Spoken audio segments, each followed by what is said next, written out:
bersuka cita hari ini. Selama masih diberikan kesempatan kita bernafas, kita mau memuji dan meninggikan nama Tuhan. Kita mau mengangkat tangan untuk memuji dan memuliakan nama Tuhan. Let's worship Him.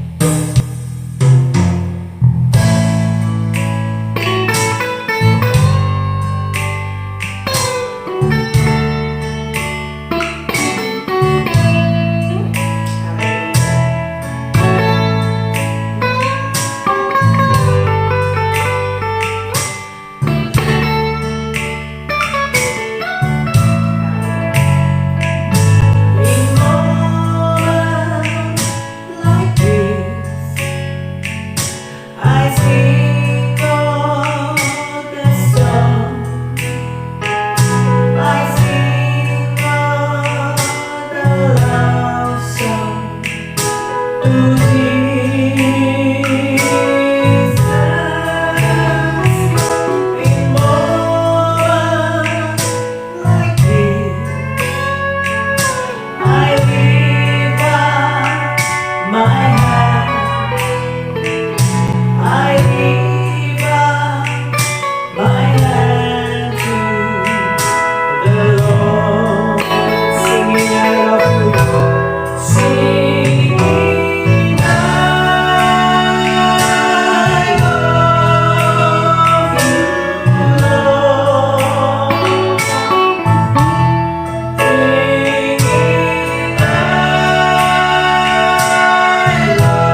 biar kami senantiasa memuliakan nama Tuhan, dan biarlah setiap puji-pujian yang kami naikkan juga menyenangkan hati Bapa di surga.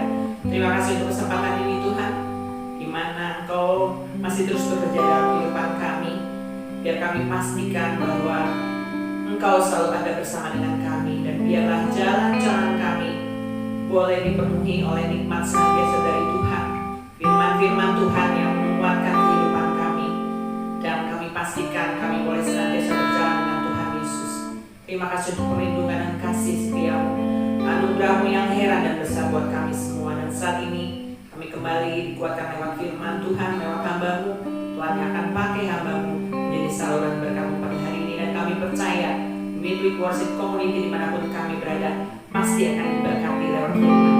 Terima kasih Tuhan, beracaralah, karena kami percaya Allah punya rencana yang indah untuk setiap kami yang mendengar saat ini, dan jadikan kami berkat dimanapun kami berada.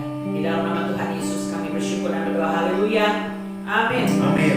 Midweek Worship Community dimanapun Anda berada, hari ini kita akan disegarkan oleh kuasa firman Tuhan yang akan dibawakan oleh Pastor Christopher Tapihero. Enjoy his word. Hai Midweek Worship Community, Christopher Tapihero di sini. Thank you buat kehormatan sekali lagi untuk bisa membagikan isi hati Tuhan. Dan kali ini kita bakal ngomongin tentang worship in the wilderness. Bagaimana mestinya Anda dan saya, kita semua mesti bisa tetap menyembah Tuhan di tengah padang gurun kehidupan kita. Ya, padang gurun selalu menggambarkan pergumulan-pergumulan hidup, ya, badai kehidupan, apa yang kita arungi di sepanjang kehidupan ini. Dan aku berdoa biar pesan ini bisa menguatkan kita, meyakinkan kita bahwa Tuhan tetap layak disembah dan selalu layak disembah. Hanya Dia yang patut disembah oleh kita dalam keadaan apapun, termasuk di tengah padang gurun.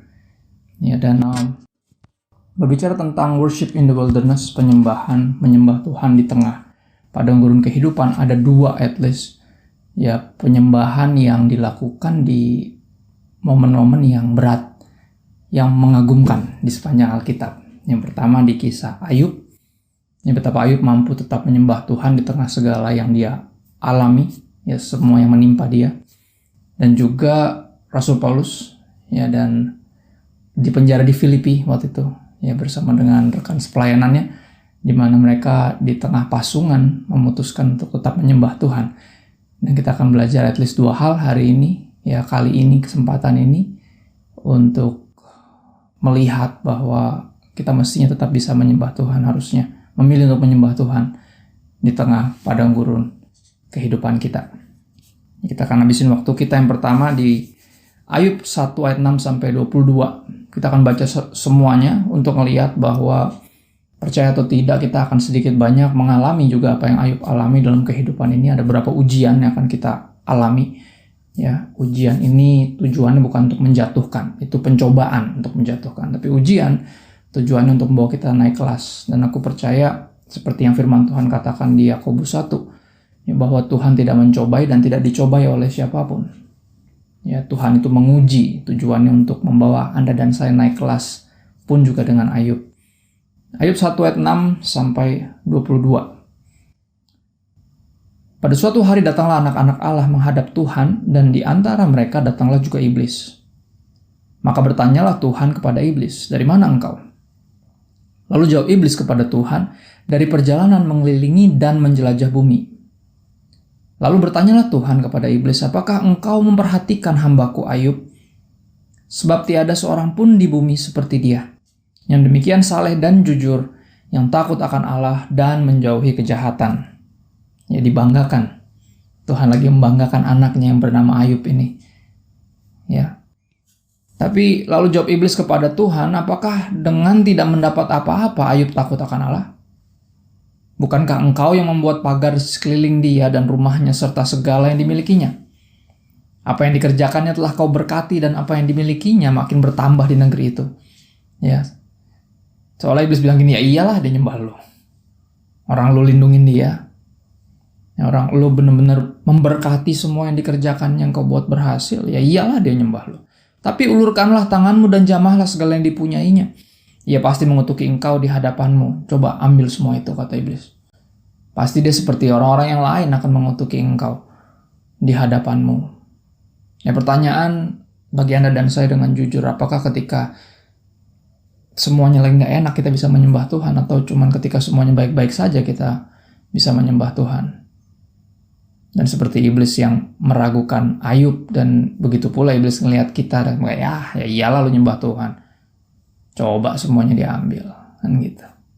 Ya, iblis melihat kita, Anda dan saya, dengan ragu-ragu, dengan melihat bahwa kayak ya iyalah. Ya, cuma coba kita belajar untuk melihat ketika kita mengalami ujian dalam kehidupan, padang gurun kehidupan, kita ini sedang dibanggakan oleh Tuhan, bahkan di hadapan iblis. Tapi iblis akan kerap kali meragukan kita. Ya, dan dia bilang sama Tuhan seperti itu. Coba diambil, sama aja pasti semua yang lain. Seperti semuanya yang lainnya yang akan berhenti menyembah di tengah kesulitan hidupnya. Kita lanjutkan lagi firman Tuhan. Maka firman Tuhan kepada iblis, nah segala yang dipunyainya ada dalam kuasamu. Hanya janganlah engkau mengulurkan tanganmu terhadap dirinya. Ya, Tuhan bilang gitu, semuanya oke, semuanya bisa diambil, ya, bisa terserah kamu mau ngapain, tapi jangan ambil nyawanya, kan itu milik saya. Ya, jangan mengulurkan tanganmu terhadap dirinya, jangan sama sekali menjamah tubuhnya gitu, dalam artian gitu yang nggak boleh sakit segala macam. Ambil semua kepemilikannya. Ya, kemudian pergilah iblis dari hadapan Tuhan. Pada suatu hari ketika anak-anaknya yang lelaki dan yang perempuan makan dan minum anggur di rumah saudara mereka yang sulung, datanglah seorang pesuruh kepada Ayub dan berkata, sedang lembu sapi membajak dan keledai-keledai betina makan rumput di sebelahnya. Datanglah orang-orang Sheba menyerang dan merampasnya serta memukul penjaganya dengan mata pedang. Hanya aku sendiri yang luput sehingga dapat memberitahukan hal itu kepada Tuhan. Ya, jadi semua lembu sapinya diserang, dirampas sama orang-orang Sheba. Ya, dan semua penjaganya bahkan dipukul dengan mata pedang. Ya, ada yang berhasil selamat dan membawa berita ini kepada Ayub. Sementara orang itu berbicara, datanglah orang lain dan berkata, jadi belum selesai berita buruk yang menimpa Ayub, tiba-tiba datang lagi orang lain dan berkata, api telah menyambar dari langit dan membakar serta memakan habis kambing domba dan penjaga-penjaga. Hanya aku sendiri yang luput sehingga dapat memberitahukan hal itu kepada Tuhan. Ya, udah jatuh tertimpa tangga, tiba-tiba datang lagi berita buruk. Sementara orang itu berbicara belum selesai. Ya, dua orang tadi masih terengah-engah membawa berita buruk ini, bencana. Ya, kemalangan yang menimpa Ayub. Masih berlanjut. Sementara orang itu berbicara, datanglah orang lain dan berkata, orang-orang Kasdim membentuk 3 pasukan, lalu menyerbu unta-unta dan merampasnya serta memukul penjaganya dengan mata pedang. Hanya aku sendiri yang luput, sehingga dapat memberitahukan hal itu kepada Tuhan. Kembali. Ya, unta-untanya dirampas semuanya, penjaganya bahkan dipukul dengan mata pedang. Sementara orang itu berbicara belum selesai, masih terus. Ya. Ujian demi ujian. Sementara orang itu berbicara, datanglah orang lain dan berkata, anak-anak tuan yang lelaki dan yang perempuan sedang makan dan minum anggur di rumah saudara mereka yang sulung, maka tiba-tiba angin ribut bertiup. Ya, ada taufan bertiup. Dari seberang padang gurun rumah itu dilandanya pada 4 penjurunya dan roboh menimpa orang-orang muda itu sehingga mereka mati. Semuanya, 10 anaknya mati semua. Hanya aku sendiri yang luput sehingga dapat memberitahukan hal itu kepada Tuhan. Ini berbicara tentang apa? Ujian kehilangan. Ya, seperti halnya Ayub, Anda dan saya pasti akan mengalami kehilangan dalam kehidupan ini. You live long enough, you will mengalami. Anda dan saya akan mengalami kehilangan. Kita hidup cukup lama pasti akan mengalami kehilangan. Ini sebuah ujian yang tentunya menyebalkan, apalagi datangnya beruntun seperti ini. Ya. Padang gurun, ujian kehidupan, ya, ujian kehilangan kita akan ngalamin ini. Dari harta benda yang kita miliki, sampai orang kita kasihi, orang-orang yang kita kasihi. Ayub kehilangan 10 anaknya dalam kecelakaan rumah yang roboh. Tapi ini menarik apa ya respon Ayub. Maka berdirilah Ayub lalu mengoyak jubahnya dan mencukur kepalanya. Kemudian sujudlah ia dan menyembah. Amazing. Sujudlah ia dan menyembah. Katanya, dia ngomong gini, dengan telanjang aku keluar dari kandungan ibuku, dengan telanjang juga aku akan kembali ke dalamnya. Tuhan yang memberi, Tuhan yang mengambil, terpujilah nama Tuhan. Dalam kepedihan, kesedihan, terpukulnya dia. dia masih bisa menyembah Tuhan. Dia memutuskan untuk menyembah Tuhan. Dan dikatakan di sini dalam kesemuanya itu, Ayub tidak berbuat dosa dan tidak menuduh Allah berbuat yang kurang patut. Wow. Ya. Tapi belum selesai. Ujian belum selesai. Ayub 2 ayat 7 sampai 10 kita agak loncat sedikit. Jadi katakan kemudian iblis pergi dari hadapan Tuhan lalu ditimpanya Ayub dengan bara yang busuk dari telapak kakinya sampai ke batu kepalanya. Kali ini diizinkan untuk iblis membuat Ayub jadi sakit. Gitu ya. Karena ketika kehilangan semuanya Ayub masih bisa menyembah Tuhan, iblis bilang ya dia masih sehat. Ya wajar lah. Ya, dia nyembah engkau masih bikin dia sehat. Coba diizinin sakit, paling kayak yang lainnya mulai bersungut-sungut, mulai meragukan kebaikanmu. Ini iblis selalu gitu ya, meragukan kita dan berusaha menunjukkan kepada Tuhan bahwa Tuhan tuh salah mengasihi kita, mengasihi manusia tuh salah, manusia tuh manipulatif, manusia tuh ada uang abang disayang, nggak ada uang abang ditendang gitu. Iblis punya pandangan itu, dan umumnya kehidupan Anda dan saya, mayoritas kita manusia membuktikannya bahwa kita hanya menyembah Tuhan ketika semuanya baik-baik saja, tapi ketika semuanya mulai nggak enak, ketika ujian mulai datang, ketika padang gurun mulai kita arungi. Ya, banyak dari kita yang gagal. Lalu Ayub mengambil sekeping beling untuk menggaruk-garuk badannya sambil duduk di tengah-tengah abu. Wow. Maka berkatalah istrinya kepadanya, masih bertekunkah engkau dalam kesalehanmu? Kutukilah Allah dan Allahmu dan matilah. Lu masih menyembah Tuhan juga, Yub, kata istrinya. Gini aja deh. Ya, lu nyembah Tuhan terus mati aja gimana? Ya, kutuki dia, terus mati aja gimana? Ya, ada uang abang disayang, nggak ada uang abang ditendang. Istrinya keluar aslinya ketika kehilangan semuanya. Tapi ini yang menarik apa yang Ayub lakukan. Tetapi jawab Ayub kepada istrinya, engkau berbicara seperti perempuan gila. Apakah kita mau menerima yang baik dari Allah tetapi tidak mau menerima yang buruk, atau dalam bahasa yang lebih mudah dimengerti, apakah kita hanya akan bisa menyembah Tuhan ketika semuanya lagi baik-baik saja, tapi ketika ada yang gak enak, yang buruk menimpa kita, kita kutuki Tuhan. Kita berhenti menyembah Tuhan. Bicaramu seperti perempuan gila. Dan di sini ketika baca ini, saya pertama kali baca ini, saya baca yang lagi diomelin gitu ya, didamprat itu istrinya Ayub yang dikatakan sebagai perempuan gila. Tapi saya tersinggung, kenapa? Karena jujur saya juga seperti itu, dan jujur Anda juga sama, ya nggak? Bener nggak? Kita cenderung bisa menyembah Tuhan, bersyukur ketika semuanya baik-baik saja. Tapi ketika mulai ada yang nggak enak yang diizinkan terjadi, kita mulai meragukan kebaikan Tuhan, kita mulai meragukan kedaulatan, kedahsyatan Tuhan. Ini bener nggak sih? Ya. Tuhan beneran ada nggak? Sampai level tertentu kita meragukan keberadaannya bahkan. Itu seperti perempuan gila ini. Ya, Anda dan saya. Dan ini menarik, Ayub dalam kesemuanya itu Ayub tidak berbuat dosa dengan bibirnya. Wow. Kembali didapati dia lulus ujian. Ujian apa yang berikutnya yang akan Anda dan saya alami? Mungkin tidak sebesar intensitas yang dialami oleh Ayub. Ya, tapi kita pasti akan mengalami. Yang pertama ujian kehilangan, ya, dan yang kedua ujian penyakit. Pasti kita akan alami. Pasti semua orang pernah sakit yang pernah hidup, benar ya? Dan itu ujian juga. Ayub lulus ujian, saudara. Ya. Dan apa yang kita pelajari kalau kita dengan jujur untuk coba lihat kehidupan Ayub di akhir dari kitab Ayub di pasal 42, kita akan lihat apa yang dia katakan ketika melalui semuanya ini. Ya. Karena dia berproses, tentu saja berproses, makanya panjang pasalnya. Ya, teman-temannya yang berupaya menghibur dia malah jadi seperti mereka yang menuduh dia ya berdosa terhadap Tuhan. Ayub kerap kali berusaha membuktikan, enggak, saya nggak berdosa sama Tuhan. Bisa tanya Tuhan langsung deh. Akhirnya dia sampai mengutuki hari kelahirannya. Dia sempat bilang sama Tuhan, kalau emang saya hanya lahir untuk untuk mati, ya, hanya hidup untuk kehilangan, sakit, kecewa, sedih. Buat apa saya dilahirkan, kata Ayub. Sampai segitunya. Tapi Tuhan terus memproses Ayub. Ya, melalui padang gurun yang harus dia lalui. Tuhan menguji terus Ayub. Sampai akhirnya di pasal 42 puncaknya.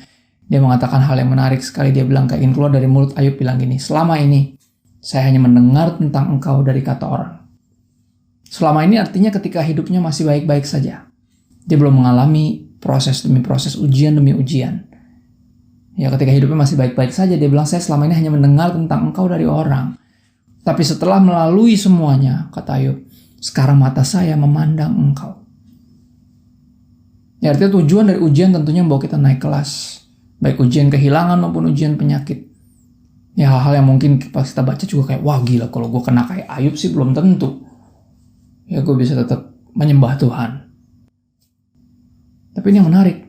Ya, Ayub bilang sekarang justru mata saya memandang engkau. Dulu saya cuma banyak dengar tentangmu ya Tuhan dari orang lain.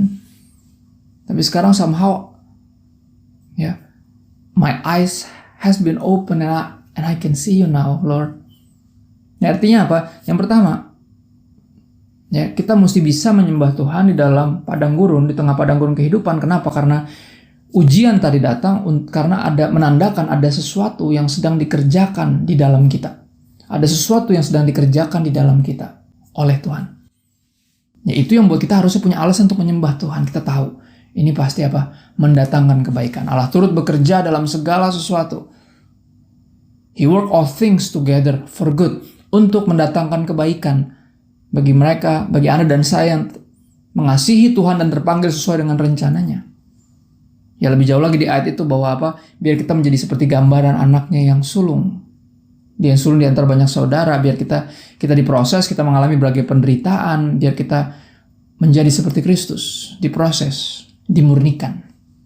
Biar dapati seperti emas murni. Melalui ujian biar bisa naik kelas. Ya. Kita harus bisa menyembah Tuhan. Akan alasannya kenapa? Karena kita tahu ada yang sedang dikerjakan oleh Tuhan di dalam kita. Ya, dia rindu untuk kita mengalami dia. Sehingga mata kita sendiri bisa memandang Tuhan. Bukan banyak dengar dari apa kata orang. Dari apa kata pendeta. Daripada kesaksian orang. Tapi ngalamin sendiri. Ya. Kita mestinya bisa tetap menyembah Tuhan di tengah padang gurun kehidupan. Worship in the wilderness. Kenapa? Karena kita percaya ada yang sedang dikerjakan oleh Tuhan di dalam kita.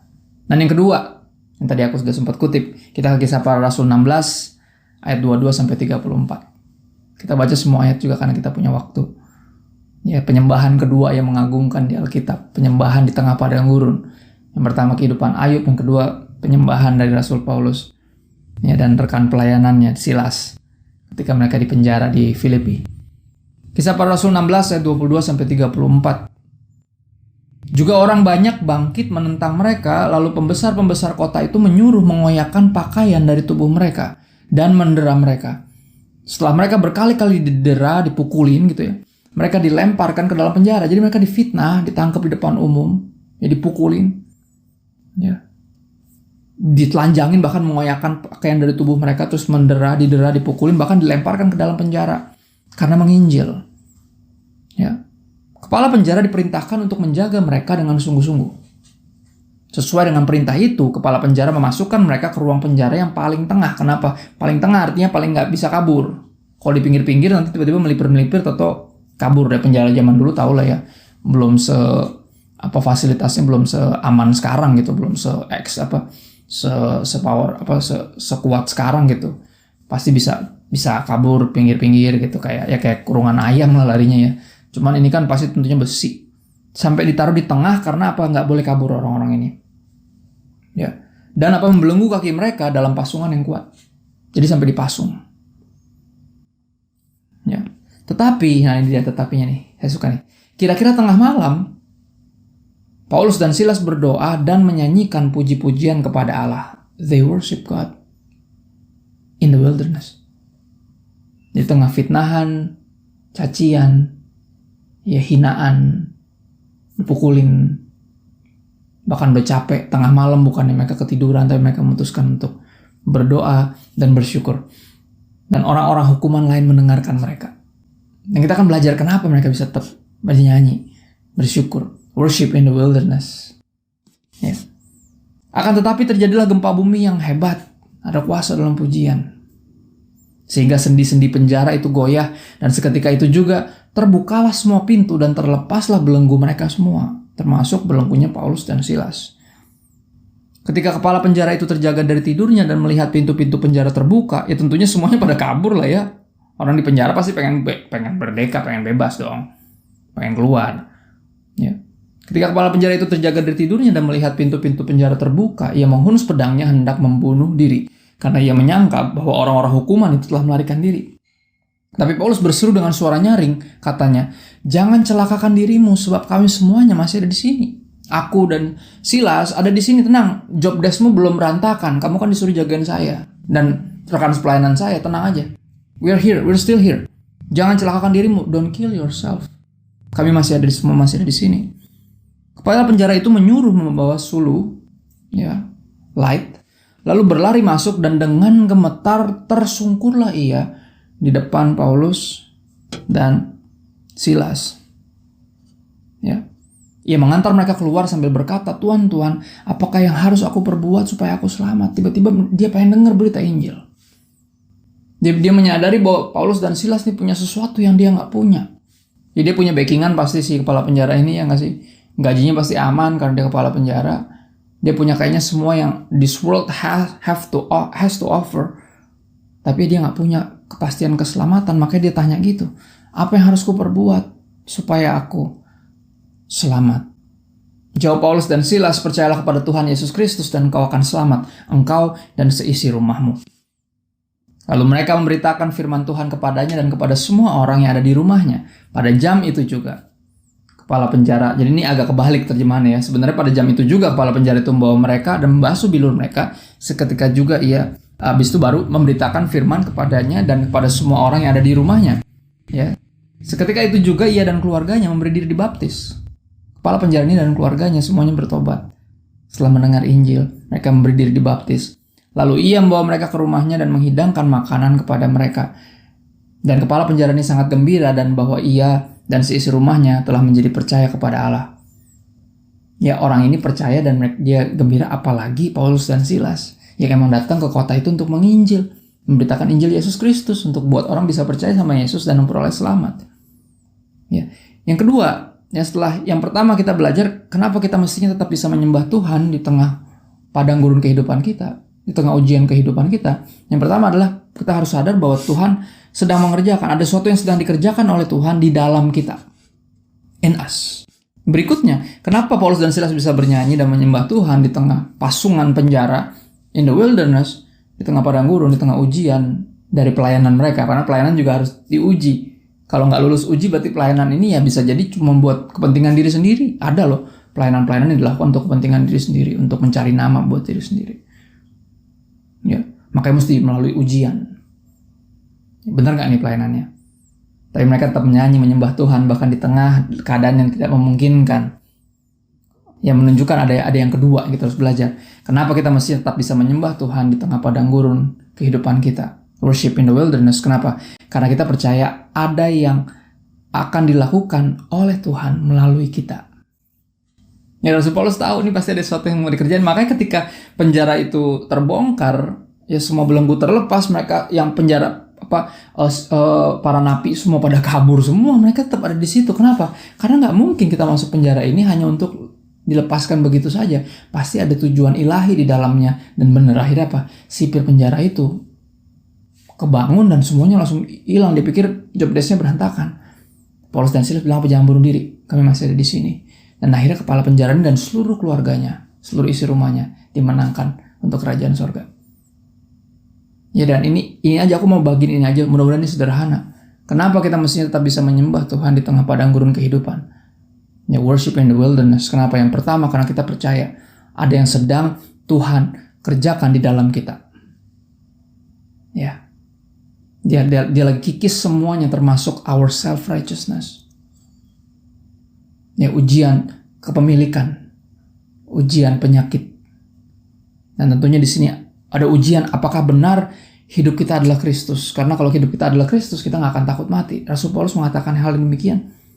Bagi saya hidup Kristus dan mati adalah keuntungan. Ya, kematian adalah yang paling ditakuti oleh manusia. Tapi kalau kita gak takut mati, ya, gak ada lagi yang perlu kita takuti dalam kehidupan ini. Yang paling mengerikan udah gak ada taringnya buat kita. Ya, dimana kemenangan, dimana sengatmu hai maut. Rasul Paulus pernah bilang gitu. Kenapa? bagi dia hidup adalah Kristus. Ujian pelayanan adalah benar nggak kita melakukan ini buat Kristus dan juga bersama dengan Kristus, atau buat kepentingan kita sendiri. Bisakah kita di tengah tekanan dalam pelayanan bahkan, ya kita lagi pelayanan udah ikut Tuhan sungguh-sungguh tapi masih ngalamin padang gurun juga. Tuhan maksudnya apa sih? Kita tetap bisa nggak worship God in that kind of wilderness, in this journey di padang gurun kehidupan kita melalui berbagai ujian? Nah, harusnya bisa. Kenapa? Karena kita percaya ada yang akan dilakukan oleh Tuhan melalui kita. Ada yang akan dilakukan oleh Tuhan melalui kita. Melalui pelayanan kita akan banyak jiwa-jiwa yang dimenangkan bagi kerajaan sorga. Akan banyak orang-orang yang diselamatkan karena percaya sama Yesus. Dan aku berdoa biar pesannya sederhana. Nah, aku berdoa sungguh-sungguh biar kita, Roh Kudus bantu kita. Ya, dengan firman Tuhan sebagai modal kita ngelihat bahwa bisa kok ternyata. Sangat mungkin. Ya, untuk kita tetap bisa menyembah Tuhan di tengah padang gurun, worship in the wilderness, yang menyadari bahwa ada yang sedang Tuhan kerjakan di dalam kita, dan ada yang sedang Tuhan kerjakan, ada yang akan Tuhan lakukan melalui kita. Ya, dan dua ini aku percaya harusnya bisa menguatkan kita. Dan aku berdoa biar Roh Kudus bantu kita, karena tanpa Roh Kudus dengan kekuatan daging kita sendiri kita pasti nggak mampu, daging ini lemah. Tapi dengan bantuan Roh Kudus, dengan kuasa Roh Kudus yang tinggal dalam kita, kita pasti dimampukan. Ya, aku menyertai engkau sampai kesudahan zaman, kata Tuhan Yesus. Dan aku percaya itu yang mampukan kita untuk bisa lulus ujian. Ya, dalam kehidupan ini, di padang gurun ini kita bisa melaluinya sampai kepada tanah perjanjian. Yaitu rumah kita yang di sorga. Dan izinkan aku berdoa, close us in prayer. Thank you. Buat kehormatannya aku juga menyapa semua online global community-nya juga yang ada di Papua, ada di New York, Philadelphia, dan bahkan sampai di Belanda juga. Thank you sekali lagi Midweek Worship Community udah percayain aku, Pastor Nathan. Thank you. Terus maju, tetap setia mengiring Tuhan, dan kita berdoa biar anugerah Tuhan mampukan kita lulus ujian kehidupan ini. Biar kita tetap bisa menyembah Tuhan di tengah padang gurun. Let us pray.